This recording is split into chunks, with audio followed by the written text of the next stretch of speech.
compassion when my soul's in need. I find compassion for friends and enemies. My own compassion is where my spirit breathes. Oh.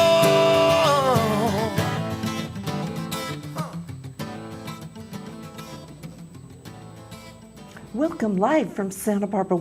I'm Gigi Amor, and I'd like to share with you, this is the Compassionate Connection Show, and our purpose of this show is to acknowledge the language of compassion, the language of peace, and to share those tools with you about how we are all human beings trying to get our needs met the best way that we can.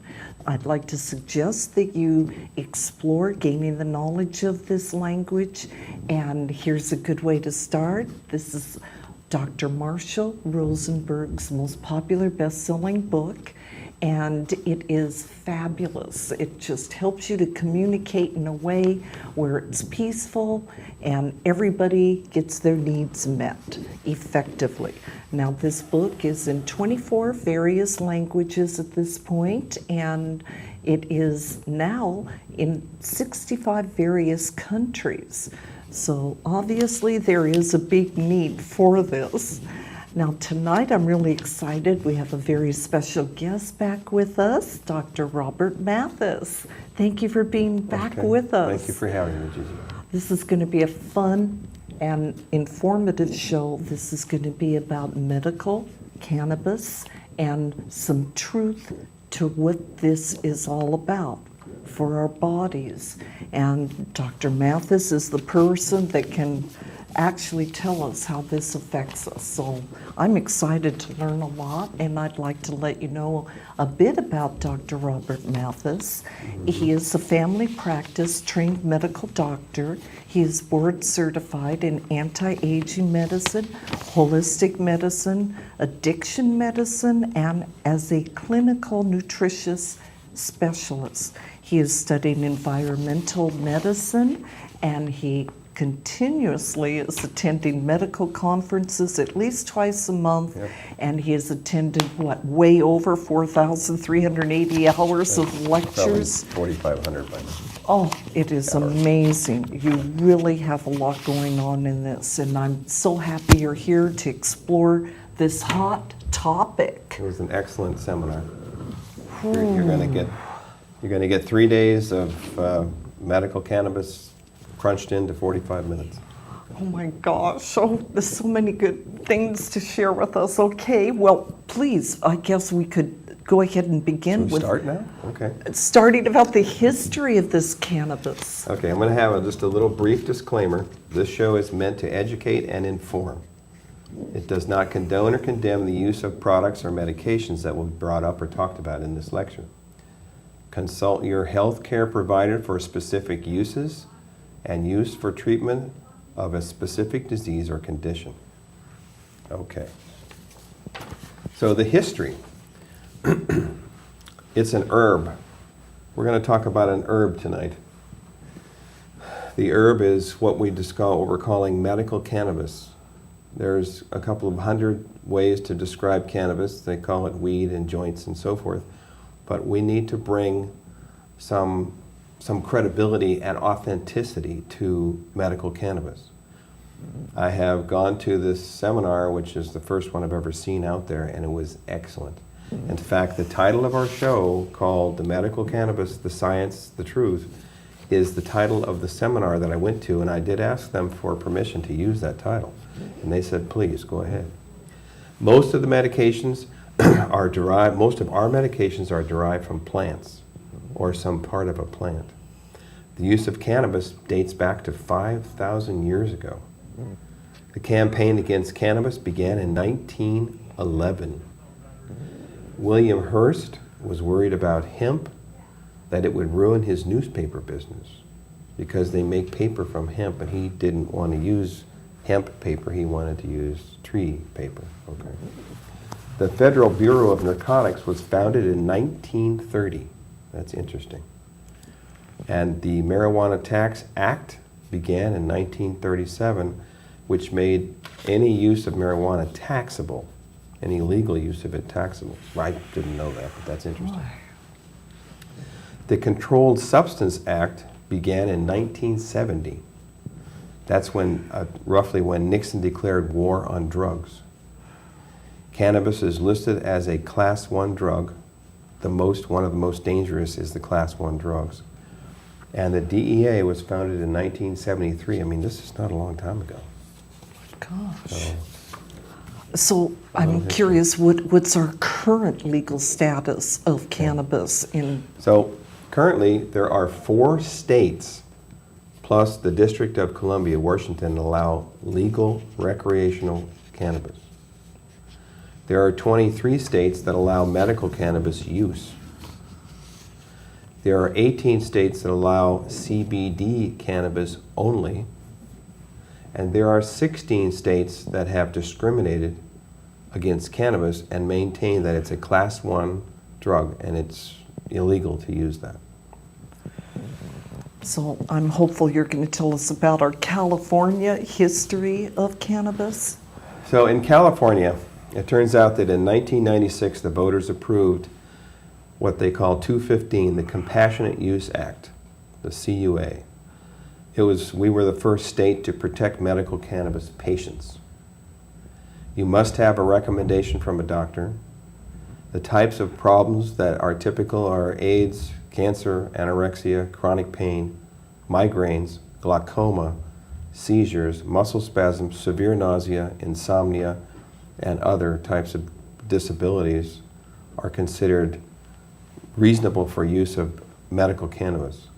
Patients can have 8 ounces of cannabis on their presence, and they can grow up to 6 mature plants. That's Senate Bill 420. The immunity from arrest is present when you have the cannabis card with you.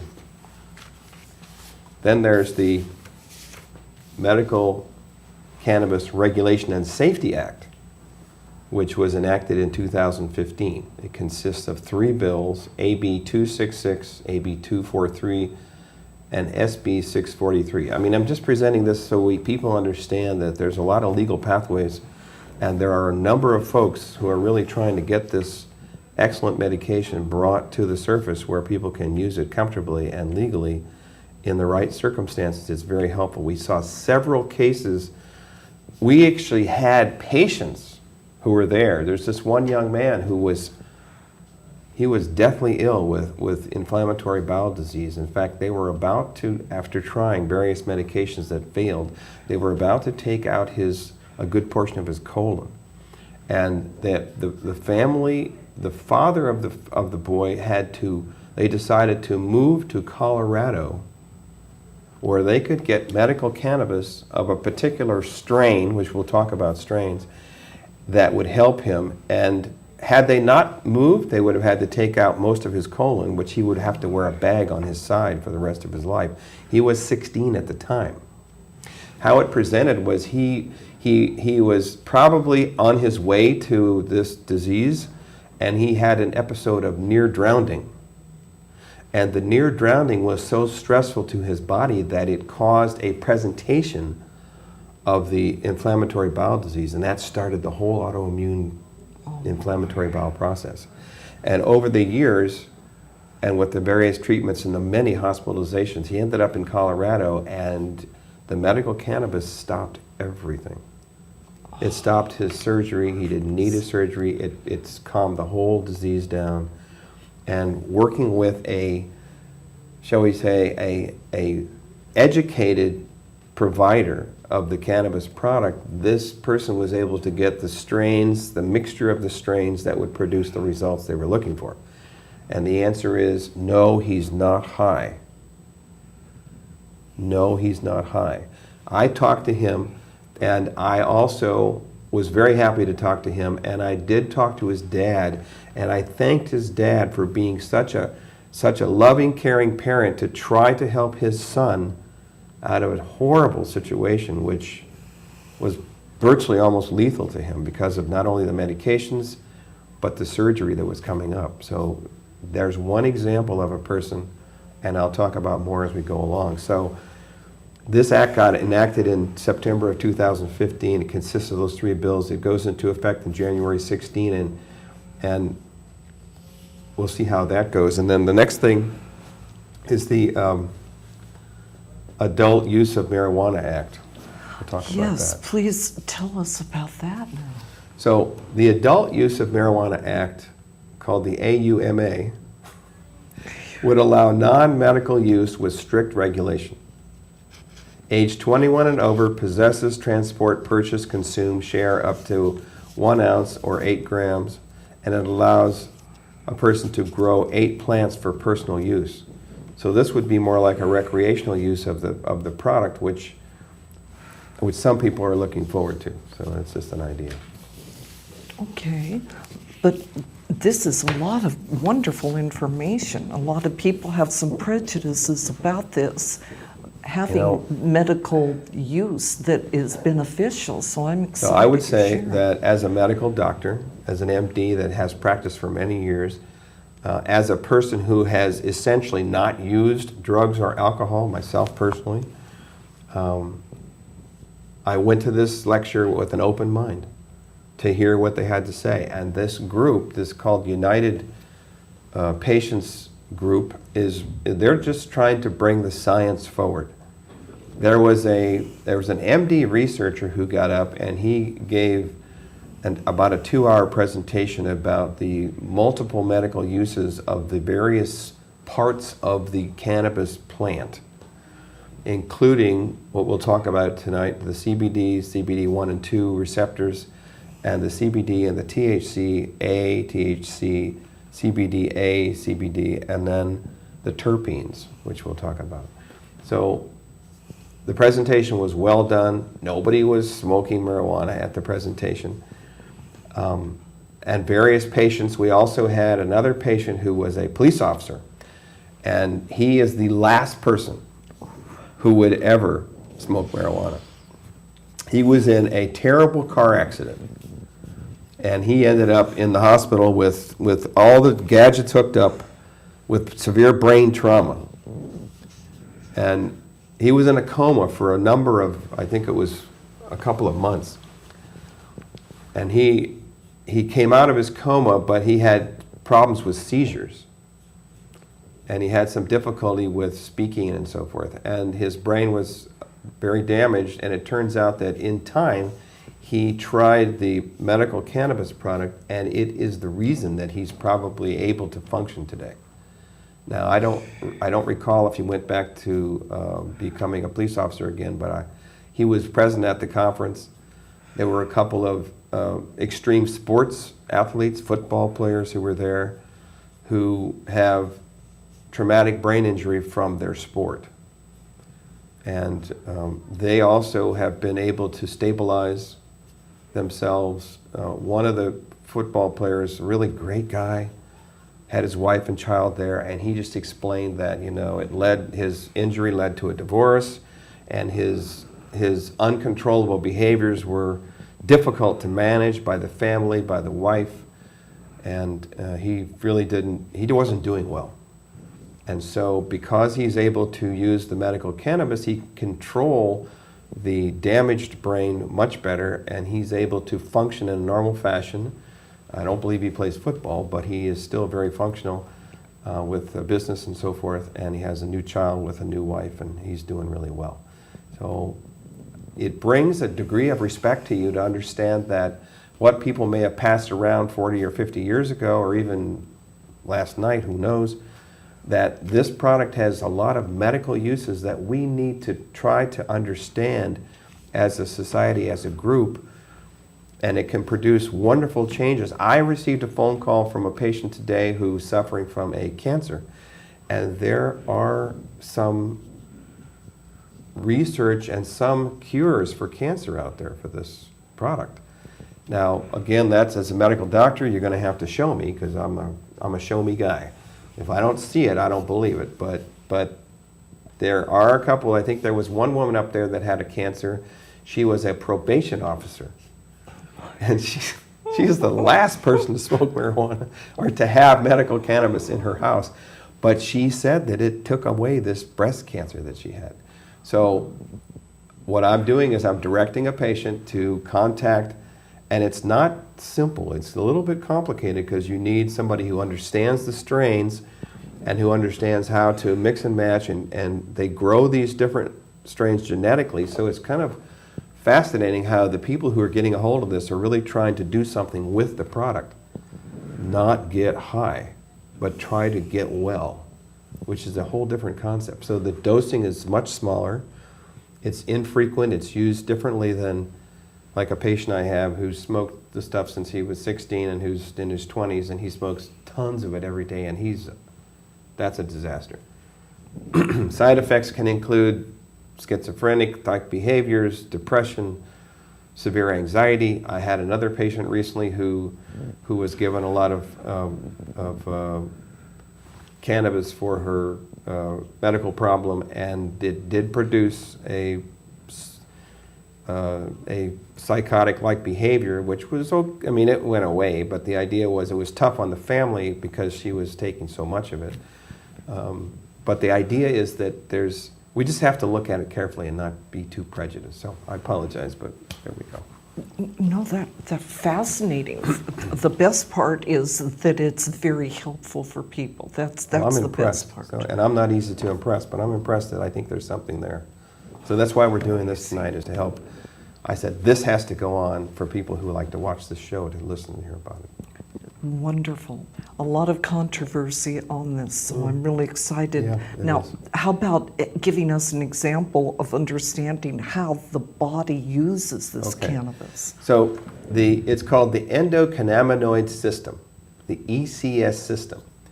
It's a group of neuromodulatory lipids and receptors that are responsible for regulating mood, appetite, pain sensation, and memory.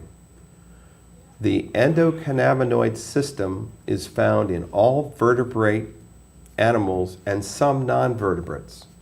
In other words, people with backbones. So this is not something for humans only. This is something that's in the animal kingdom, and it's everywhere.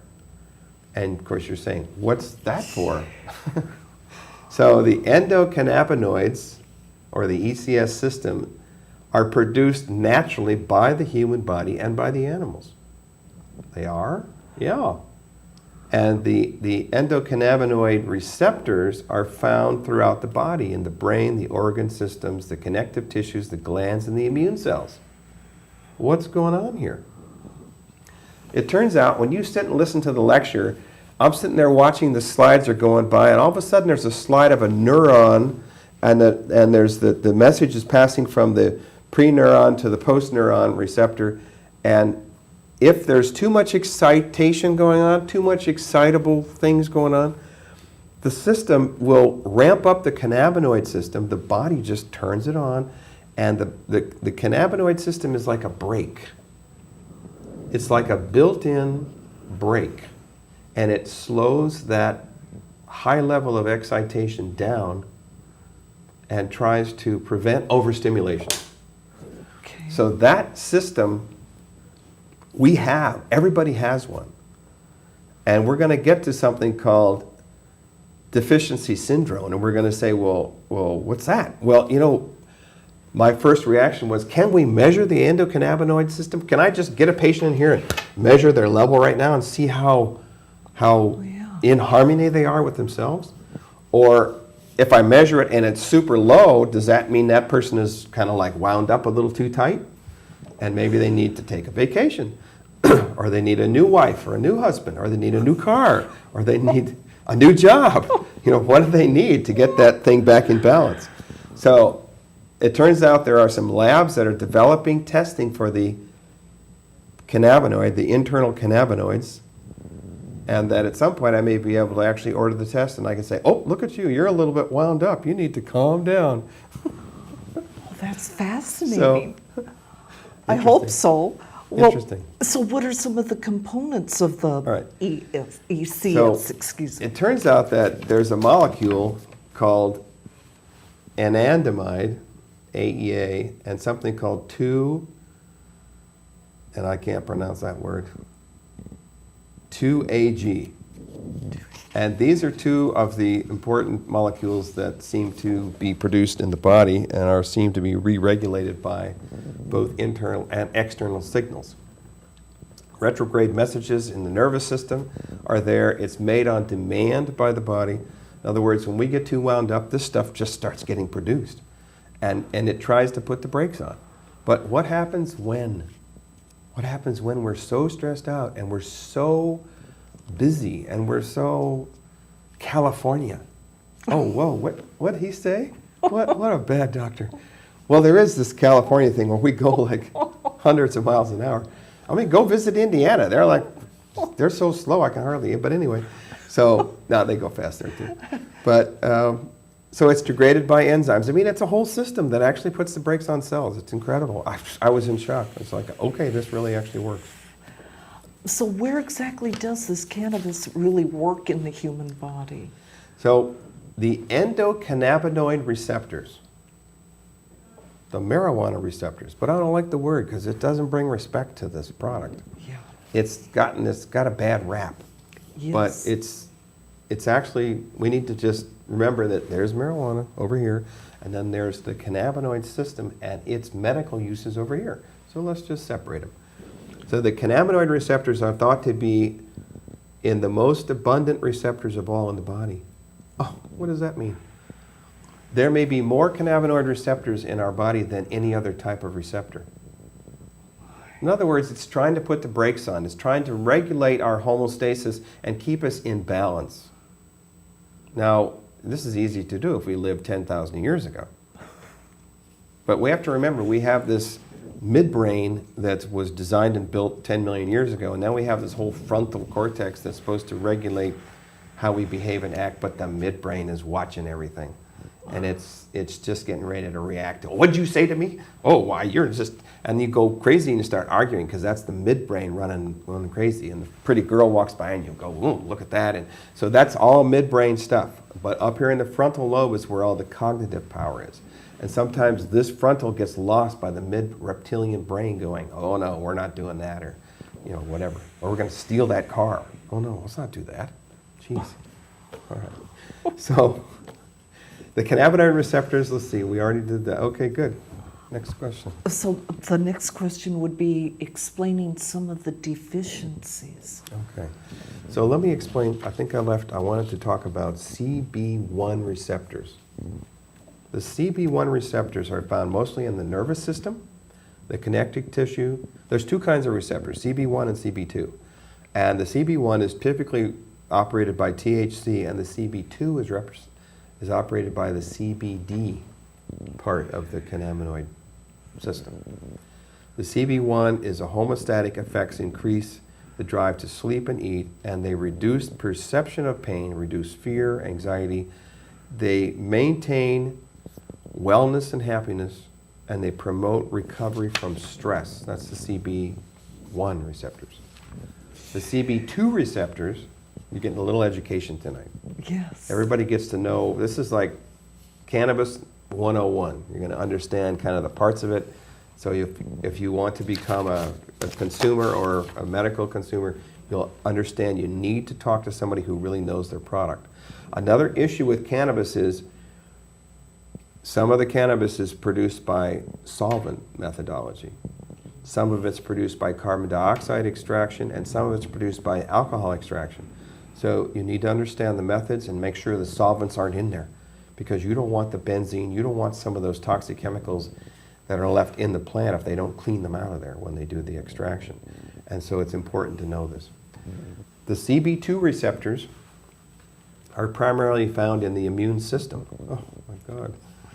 Homeostatic effects, they decrease the release of inflammatory mediators, and they reduce the immune cell migration into the brain. So they reduce brain inflammation, which is good.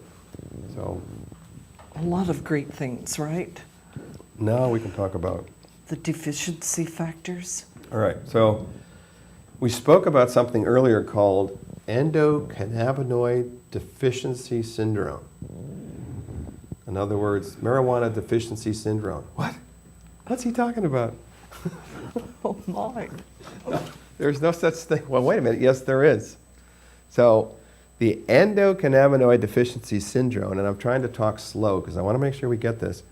The theory is that many diseases arise from the ECS, or the endocannabinoid deficiency syndrome. In theory, maybe cancer, depression, anxiety, irritable bowel. We know we have a case of that. We talked about cancer briefly. Migraine, fibromyalgia, chronic pain, diabetes, just to name a few. The anandamide levels are lower in neuropathic pain in animal models. We talked briefly about measuring those inherent anandamide levels, and I could say, oh look, you're too stressed out, you need to take a break, you need to calm down, you need to go home and fix something, whatever is broken, fix it because your anandamide level's too low. Okay, that's very interesting, because you're trying to make it and keep yourself going, but the system is overtaxed, and you actually may have a deficiency. In other words, you can't produce enough to keep up with the stress levels. The endocannabinoid system is important in regulating blood sugar. It can lower the insulin and lower insulin resistance, thus it can cause weight loss. I mean, you think of marijuana causing weight gain because you eat, but on the other hand, that's not how it works, because if you take this much of a dose, you get the medical effects, and when you do the other dosing, you get whatever happens. Oh my goodness. Now, the ECS maintains gut motility, sensation, and helps maintain proper levels of inflammation. Proper levels? Yes, there is inflammation in the body. Well-controlled inflammation cleans up problem areas, cleans up defective cells. There are cancer cells, I went to the cancer course. There are cancer cells floating around daily, but the answer is the body's immune system catches them and fixes them, kills them, gets rid of them, gobbles them up. So controlled inflammation is a good thing.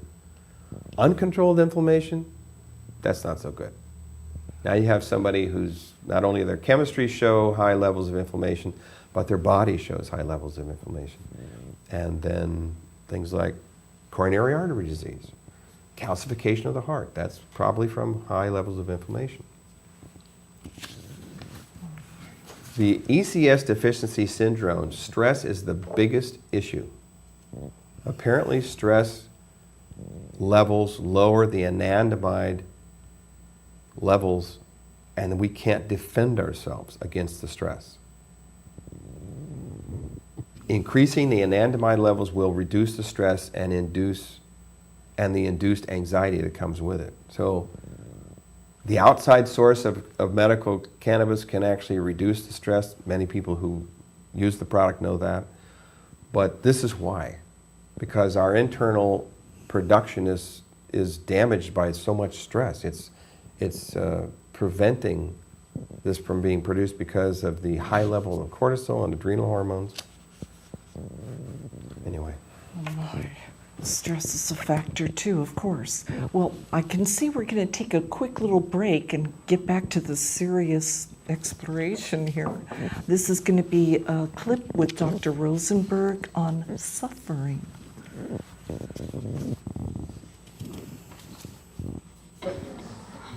Yes.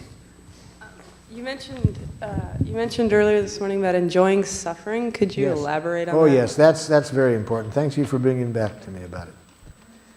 Okay, a friend of yours says this to you.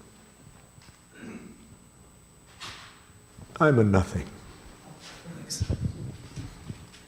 I'll never amount to anything. Look, I'm an assistant clerk at age 45. My brother's a head of his company. My sister is a top attorney.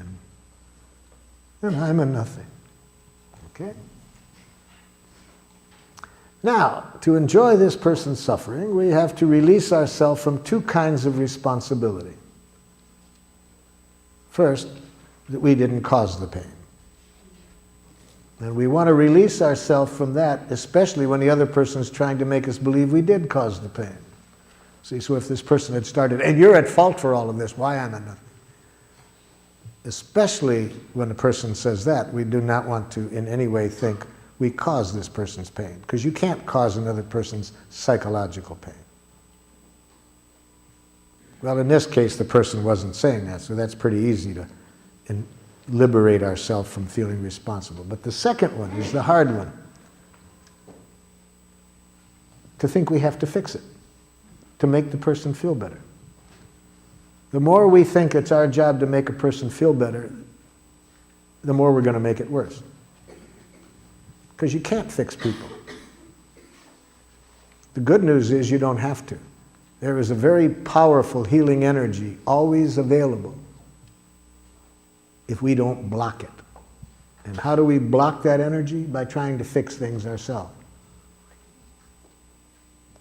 So how do we help that energy do the job? By empathy. And empathy requires presence, just to be present. When we are just present, when we are remembering the Buddha's advice, don't do something, stand there. When we do that, and that energy works through us, there is a precious connection between that person and us.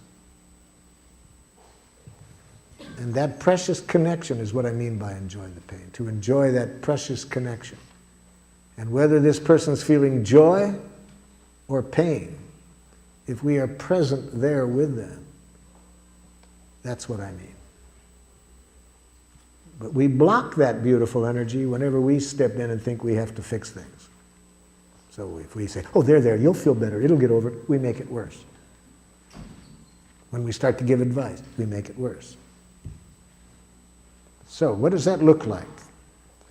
So you're feeling really discouraged and really would like to have achieved more in your life at this moment than you've done. Yes, I've had every opportunity, and look at me, I've just never made use of anything, Yeah, so you're really discouraged and frustrated and would really have liked to have made different use of some things than you have.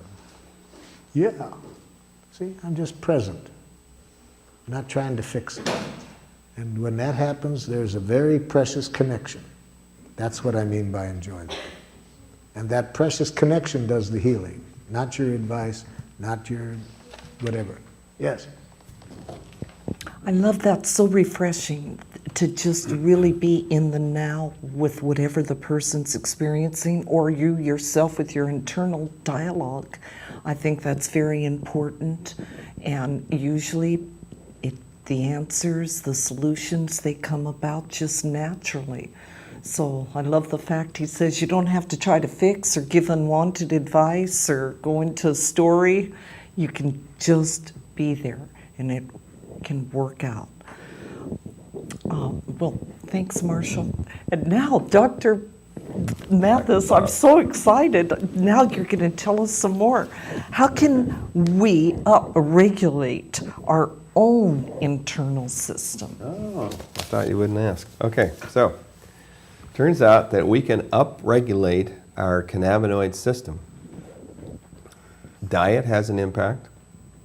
In fact, as we'll see later, the GI tract and the dysbiosis, or the proper biosis in the gut, can actually help regulate or upregulate the cannabinoid system, or downregulate it.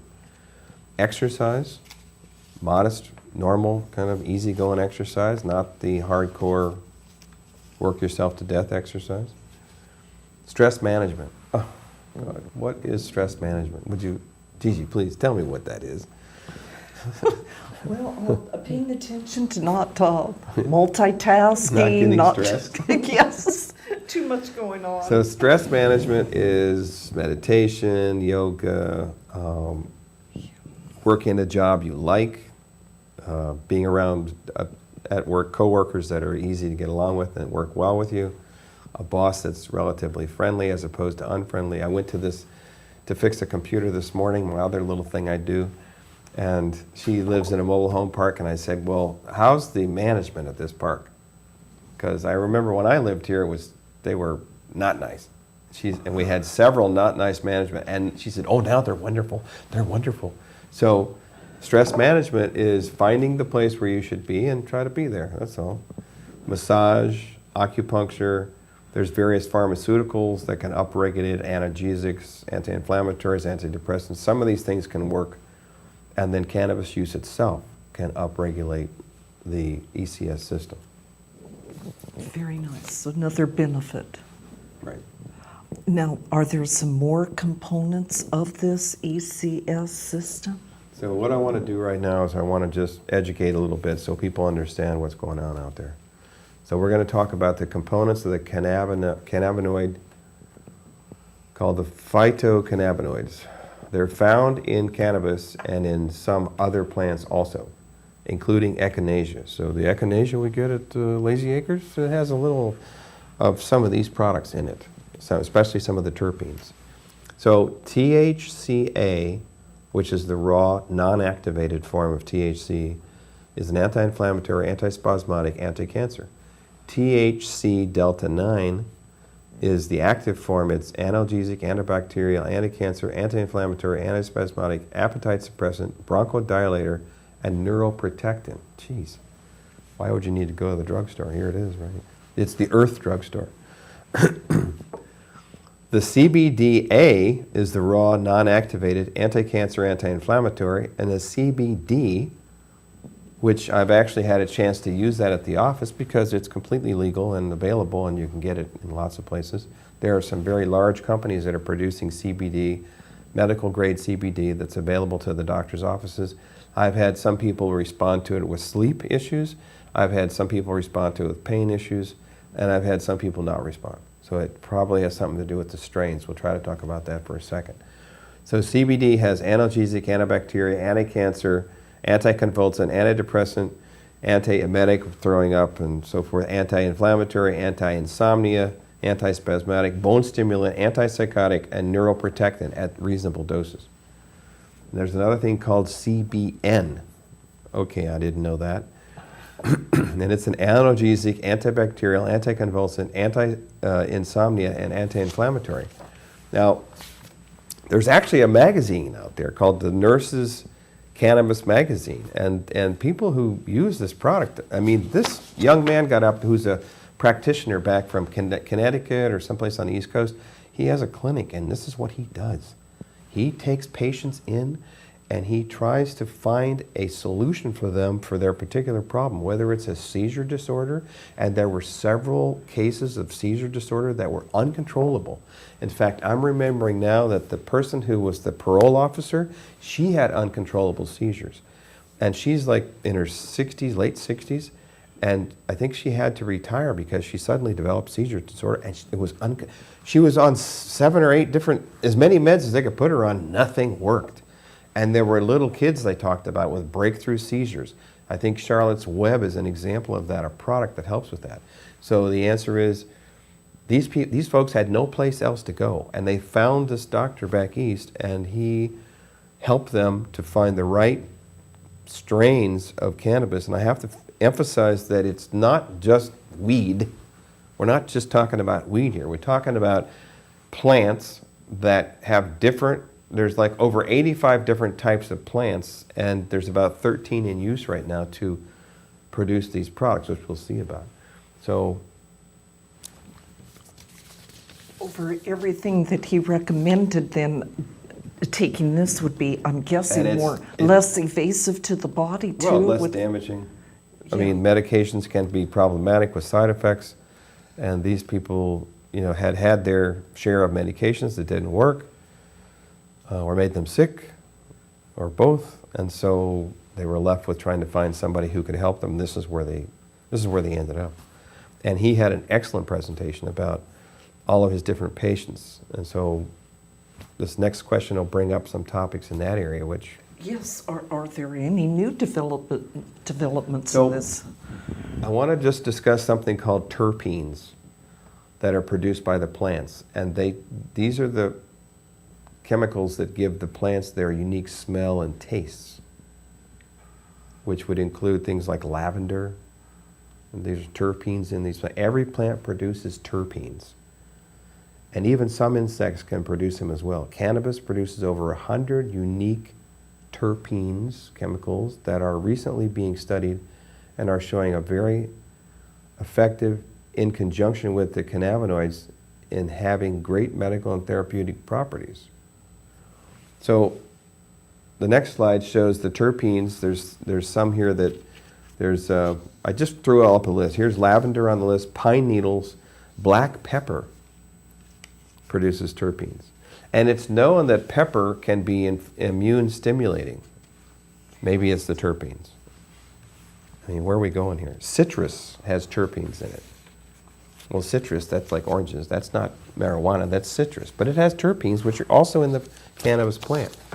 Then we have mango, green tea, apples, lilac, and then there's a couple of products here on this last slide that shows that there's something called Marinol, which is actually available. It's a medical product. It's actually a synthetic marijuana product, synthetic cannabinoid that's used for nausea and vomiting and appetite stimulant.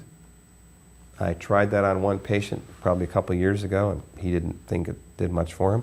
But the idea is, apparently some people talked about this and said it didn't seem to work very well, and it was because it was synthetic, it wasn't quite hitting the mark there.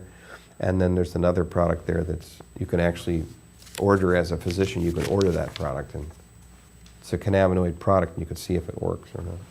Okay, so what about the delivery, various delivery methods for cannabis? Okay, so we're talking about cannabis now, medical cannabis. Yes. We're not talking about a party here. This is medical cannabis. This is medicine, and we're going to get better. We're going to help somebody. Oh. The devastating stories that we heard of patients, of course you're going to hear the worst cases, right? But it works. It was their last resort. And it made a difference in their life to the point where a couple people, the football player, he couldn't have a life because he was so out of control because of the brain injury. But this seemed to change all that. So the delivery method is always start slow and go, or start low. Sorry, I'm supposed to say low. And go slow. Sorry, start slow, go slow. Okay, I like it. Thank you. It says, so smoking it is not the favored method, although some people do, but that isn't the most favorite, because the high heat of the cigarette produces some changes in the chemicals and the terpenes and can produce some, so we say, not so helpful chemicals, so that's not the favored way. The other thing is that sometimes these people spray things on the cannabis, chemicals, or some of these solvents we talked about. Oh my God, you don't want to be breathing those things in. So vaporizing it is a better technology. Tinctures and sprays. There's oral use with oils that go on the gum, for example, but they are made with chemicals and solvents, so you have to be careful that you get a product. It's so important to really know where you're getting it. If we do nothing tonight in the program except help people understand that it can be used safely and it can help with medical conditions that are otherwise difficult to treat or have so many side effects with other medicines that this is a better way to go. But the overall bottom line is you got to know your source and make sure they understand what they're doing and how they do it. There's edible products which apparently work pretty well. They have a longer time of action, but they also last longer. And then most interesting one was transdermal patches. They actually have a little patch. They put it on the skin, right on the wrist, and they can wear that during the day. Incredible. I mean, hormones, women's hormones go on, men's hormones go on as a cream. Here's a transdermal patch. I'm going, yeah, I understand this because I use these all the time. So here's a transdermal patch with a cannabinoid that can just be, you don't have to eat it, smoke it, vaporize it, put it on the gums. It just put it on a patch on the arm, and you're done. And automatically just Works. Yes. Well, so what are some of the different types? So as we come down toward the end here, we want to make sure we understand. I said there's about 85 different strains, and it's interesting how the different plants have different medical uses.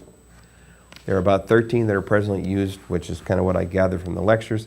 The type of strain determines the effects on the body. There are strains that will keep you awake and strains that put you to sleep. One person said, well, I bought this one strain and I was supposed to use it for sleep, and I ended up staying up all night because I couldn't sleep. So carefully work with a provider who understands the strains, how to mix them and match them for the desired response. So to me, it seems complicated. This one family got up, a young man and a woman who have a place where they're actually growing it for medical uses, and they're working with specific patients for specific problems, and they're trial and error trying to find what works. And it takes sometimes a few different tries, and they find something that actually works, and they get the results they're looking for. So they're customizing for the particular patient. Those folks are customizing, and in the case of cancer, I believe that's probably what we have to do is you have to customize it. Seizure disorder, you really have to just get the right amount, mixtures, ratios of the CBD to the THC, and not to leave out the THCA or the CBDA, because some of that works. And then the terpenes are another issue. Some plants have higher terpene levels, specific terpenes out of the 100 terpenes they make. So we want to just understand that this is a science, and it's a very young, developing science. There's a couple of people who take it seriously. They're developing machines to analyze, like I said, to do the blood work. So I want to measure resting cannabinoid levels and anandamide levels and see where people are, because that's going to be telling me how are they keeping their balance during the day on a regular basis. I want to know if there is, and those people who are out of balance, like I have a young person I'm just beginning to work with she's under 15 and she's actually a little out of control. So I'm trying to understand how we can do this without giving her the hard pharmaceuticals unless we have to. So we're looking at genetics, we're trying to understand how the genes work for her, and then we're trying to find solutions that are more in harmony with the body's functions as opposed to less. Let's put it that way. So genetics are a big factor too. You know, when you hear one person get up and say, well, 50 years ago, 40 years ago, and I used to smoke, this guy got up and he was a basketball player, and he says, well, the family used to use it as an income. Okay, so his family was using this as to make money, and they were selling this stuff, and he was a little kid, and he had exposure to it when he was in his teens, and he just laughs about it. He says, yeah, well, whatever. And he says, now it's so much stronger. Well, yeah, it is, because they're genetically changing the plants. They're mixing plants together, and they're producing strains that have mostly CBD, strains that have specific terpenes, strains that have mostly THC, or strains that have mixed. And so now we're there's many different strains. They're crossbreeding, and they're coming up with, like I said, strains that don't have any THC at all. And so that's only going to have a certain function. It's not going to do, because you have to have a mix of the two, from what I could see, in order for the whole thing to really work. This is fascinating. So how does the gut fit in? We talked briefly about how, and this is something I found in the literature, is Lactobacillus acidophilus. Oh, what's that? That's at Lazy Acres. You can go buy a bottle of that stuff at Lazy Acres. It can induce the CBD1 receptors and reduce gut pain. Oh, Nice. it's killing me. I mean, the gut microflora, microbiotic flora there in the gut are so important that they regulate the brain inflammation, they regulate our mood. I'm not so sure the bacteria aren't telling me what to do right now. So, okay, then how are we assured we have a good product? We talked about it all through the show. You want to make sure you know who you're getting it from, and you know where they get it. And you need to make sure that it's tested. They actually are testing the products now to be sure that the levels are proper and so forth. They're looking for solvents, molds, fungus, bacteria, bugs, heavy metals, and some symptoms such as abdominal pain and other body symptoms can occur when the products are not pure. So Do you have some cases that you'd like to share with us now? So we talked about cases all night long, but here's another one. There was a guy who came in there, he was about 54 years old, and he had a brain tumor. He had a glioblastoma. Now this is, from an MD point of view, I'm not even ready to believe this, because we need, it's a show me world here. You got to show me the proof, and I'm there. Otherwise, don't tell me, I don't want to hear the imaginary stories. A glioblastoma, grade 3, 4, those are incurable. You're done. Just you get that, say goodbye, get ready, pack your bag, whatever you're going to do. I don't know exactly what grade he had, but his glioblastoma is gone. He was given whatever, it must have been a bad one, because he was given like a month to live, a couple months, and he's just bumped into cannabinoids. He got going, and I don't know the full story, but I just understand that that's another case where, then there's breast cancer cases, there's lung cancer cases. I have a patient with lung cancer, and I'm talking to her about maybe we should look in this direction, because she's already had chemo twice, 2 different cases of cancer. It recurred. Now she's on recurrence number 3, and she's kind of going, well, geez, I don't want to do that anymore. So now we're looking for alternative solutions to try to figure out a way to not have too many side effects, Exactly. including death. So, well, thank you for explaining. Now, do you have a list of resources for us? So let me just explain briefly about side effects. Oh, good. It's important with side effects to use proper dosing and monitoring of use of the above-mentioned medical cannabis products, and that will help reduce any side effects. And they don't get stoned. They get better. The 5 or 6 patients, probably 7 or 8 patients total that I met at the conference who came there to help us understand, they were not stoned. They were just able to manage their problem in an effective, reasonably cost-effective way. Improper use or excessive use or use of the wrong strains can produce many issues and side effects. I have a couple of patients who got exposed to too much. We talked about it. And yes, you can have a psychosis. Yes, you can kind of go crazy. But fortunately, the body metabolizes the product out of the body. And in most cases, the whole thing reverses and everybody's good to go. So consult with your healthcare provider for more specifics. And in answer to your questions about resources, I put a slide up. It's probably a little hard to read, but anybody who wants to look at it can grab the American Cannabis Nurses Association. Okay, I didn't know that. The Society for Cannabis Clinicians. Okay, please, I didn't know that either. Patients Out of Time, I'm not sure what that one is. National Organization for the Reform of Marijuana Laws, and that's interesting. Americans for Safe Access. And the United Patients Group, that's the people who put on the lecture. It was excellent. It was really well done. It was professional, and we had some very professional speakers, and we had growers and people who actually helped the patients to find the right combination of product to help them take care of their problems. And this last slide says Drug-Free America. I thought I'd just throw that one up there. One of the presenters put that slide up, and there it is. And it says, from age 0 to 4, we have amoxicillin. From age 4 to 12, we're on Ritalin. From age 12 to 18, we're on appetite suppressants. From 18 to 24, we're on no-dose, because we're at college. From 24 to 38, we're on Prozac while we're working ourselves to death. From 38 to 65, we're on Zantac to cover all the acid stomach because we're so upset with our world and too much stress. And then when we get over 65, we take everything else, all the other drugs. So,